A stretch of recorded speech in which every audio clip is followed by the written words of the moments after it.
This is the 2026 Cupra Formentor, styled to unsettle the family crossover class. The face talks first, a shark nose and a badge that glows in the dark. Walk around it and the shape keeps escalating, the roof falling away into a long fastback tail and shrinking rear glass. This was never meant to look like a sensible family crossover, and from almost every angle here, it clearly refuses to. A single light bar stretches across the back, thin, red, and unbroken from corner to corner. Underneath, the name is spelled out in full, and 4 real exhausts hint at the quickest VZ versions.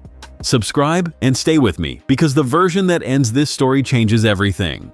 At night, those lights turn it into something you notice from across a car park before the badge. In profile, the proportions finally make sense. Part hatchback, part coupe, all attitude.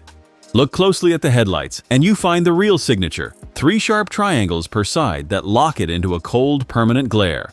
Now, inside, the mood shifts completely, darker, tighter, wrapped around the driver like a cockpit.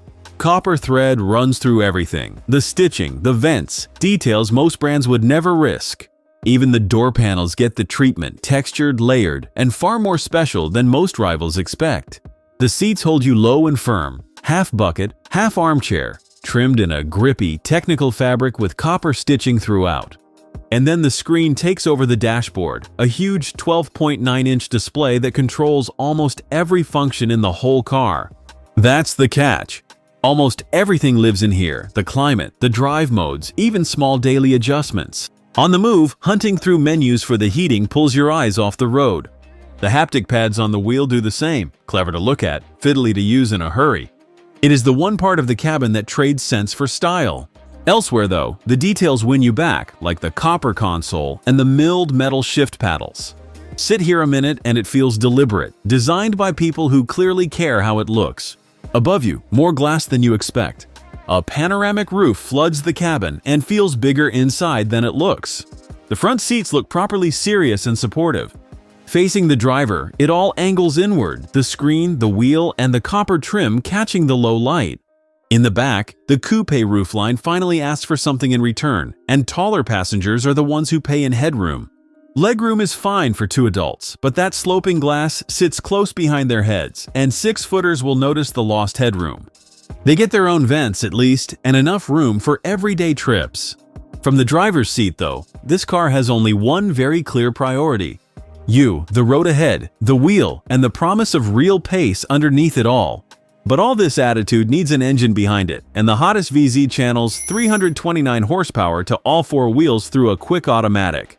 That is proper Golf R pace in a far more dramatic suit. The badge sells character, not heritage. Practicality, though, tells a much calmer story. The boot opens wide, square, and usefully deep. 450 liters in the petrol cars. Add the plug-in hybrid battery and that drops to 345. It is enough for a weekly shop or a couple of soft bags, no more. The coupe shape looks fantastic, but it quietly costs you space in the back. Step back and the Formentor quietly makes its whole case in a single, deliberate glance. Against a Volkswagen Golf R, it costs a little more and drinks the same fuel. What it adds in drama, the Golf never attempts. The numbers matter, but so does desire. Here is the verdict. Buy the VZ for drama and pace in one honest car from around £45,000. Skip it if you carry people in the back often, and cross-shop a Golf R if you can live without the theater. That character earns a 9.1 on the Auto TV score, and the 5-cylinder VZ5 that closes this range is next.